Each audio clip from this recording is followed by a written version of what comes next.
লা ইলাহা ইল্লাল্লাহ।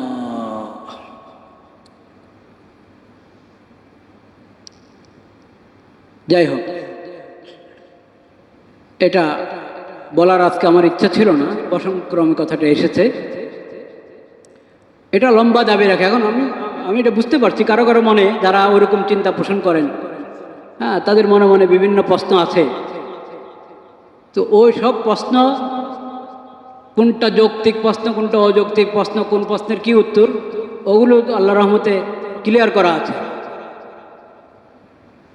কিন্তু সেটা তো আর এত অল্প সময়ের আলোচনায় সব কথা বলা যায় না।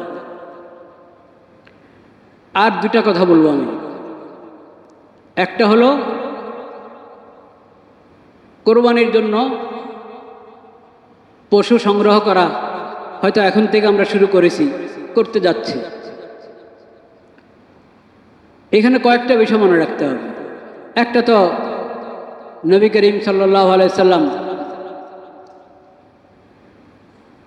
আমাদেরকে সতর্ক করে গিয়েছেন,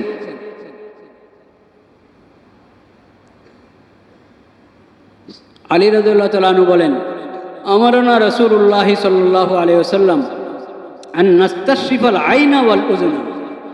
রাসূলুল্লাহ সাল্লাল্লাহু আলাইহি ওয়াসাল্লাম আমাদেরকে হুকুম করেছেন, আমরা হজের কোরবানি হোক আর সাধারণ কোরবানি হোক, সব কোরবানিরই একই কথা, আমরা কোরবানির জন্য পশু ক্রয় করার সময় যাতে একটু চোখ দেখে নিই, কান দেখে নিই। চোখ এবং কি কান, মানে যে পশুটা আমি, কোরবানিটা তো হলো আল্লাহর নৈকট্য অর্জনের জন্য, আল্লাহর দরবারে পেশ করা, সেজন্য একটু সুন্দর হয়, ভালো হয়, খুঁত না থাকে, নিখুঁত হয় পশুটা, চোখও ভালো, কানও ভালো, হ্যাঁ, এরকম অন্যান্য যেগুলোকে ত্রুটি মনে করা হয়, ওই ত্রুটি মুক্ত যাতে হয়, এটার খেয়াল রাখা উচিত। একবারে কম ত্রুটি, সামান্য ত্রুটি, ওটা তো ক্ষমাযোগ্য, তারপরেও ওটা থেকে যদি বেঁচে থাকার যার সামর্থ্য আছে ওটা থেকেও বেঁচে থাকবে। আর কিছু তো আছে অনেক বেশি ত্রুটি, সেটা চলবে না, কোরবানির পশু হিসাবে চলবে না। আরবাউন লা ইউযাহা বিহিন্না, বারা ইবনে আযিব রাদিয়াল্লাহু তাআলা আনহু বলেন, নবী করিম সাল্লাল্লাহু আলাইহি সাল্লাম বলেছেন, আরবাউন লা ইউযাহা বিহিন্না আল আওরাউল বাইয়িনু আওয়ারুহা ওয়াল মারিদাতুল বাইয়িনু মারাদুহা ওয়াল আরজাউল বাইয়িনু জালাউহা ওয়াল আজফাউল লাতী লা তুনকি। চার ধরনের পশু কোরবানিতে চলে না।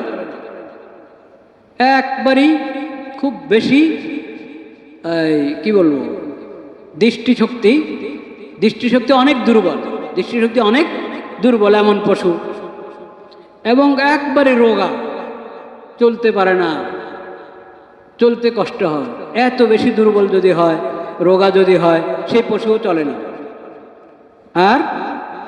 আর যা চলতে পারে না, নাকি হাঁটতে পারে না, মানে পায়ের সমস্যা, ল্যাংড়া। ওয়াল আজফা আল্লাতী লা তুনকি, শিং,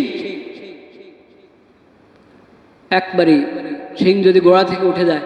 একটা হলো পশুটা সুস্থ কিন্তু শিং বড় হয়নি, হয় না এরকম, ওটা তো সমস্যা নেই। কিন্তু যেটা শিং ছিল, শিং পড়ে গেছে, ভেঙে গেছে, এবং ওটার দুর্বলতা তার মধ্যে প্রকাশ পাচ্ছে, এই ধরনের এত দুর্বল পশু কোরবানি হিসাবে পেশ করা ঠিক না আল্লাহর দরবারে। বরং যা প্রত্যেকের নিজ নিজ সামর্থ্য অনুসারে ভালো থেকে ভালো, সুস্থ সবল, ভালো মজবুত পশু কোরবানির জন্য গ্রহণ করবে, তবে সামর্থ্যের ভিতরে, নিজের সামর্থ্যের ভিতরে। এক। দুই নম্বর, আল্লাহকে খুশি করার জন্য, লোক দেখানোর জন্য না। এটা খুব মনে রাখতে হবে।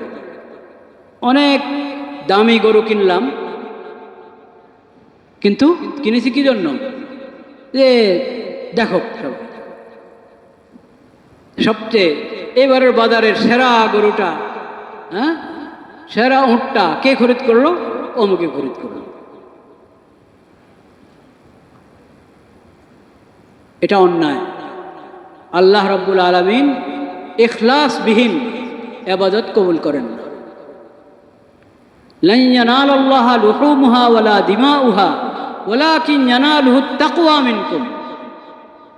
আল্লাহর কাছে পৌঁছে হলো তাকওয়া, ইখলাস।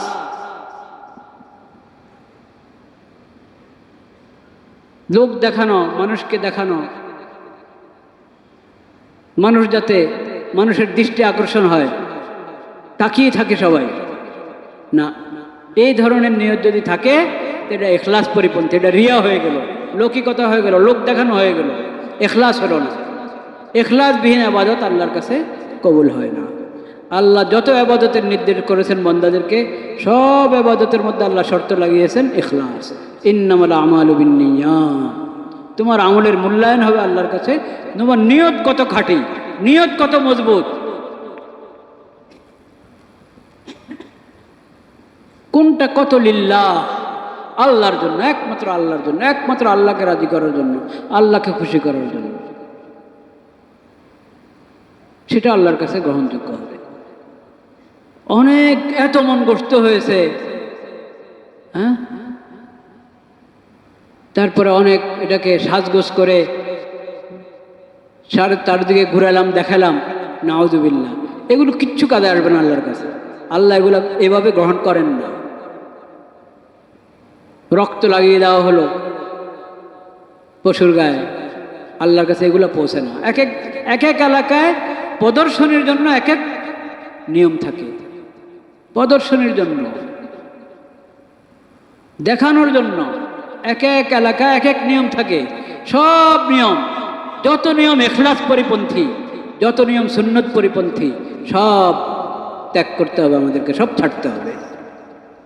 যদি চাই যে এটা ইবাদতটা ইবাদত হবে, ইবাদতটা আল্লাহর কাছে কবুল হবে, তাহলে একমাত্র রাস্তা লৌকিকতা, সব কিছু ছাড়তে হবে। প্রদর্শনীর যত নিয়ম সব ছাড়তে হবে, একমাত্র আল্লাহকে রাজি খুশি করার জন্য ইবাদতটা করতে হবে। কোরবানির মধ্যে ইখলাস কিন্তু অনেক কঠিন, কোরবানির মধ্যে ইখলাস অনেক কঠিন।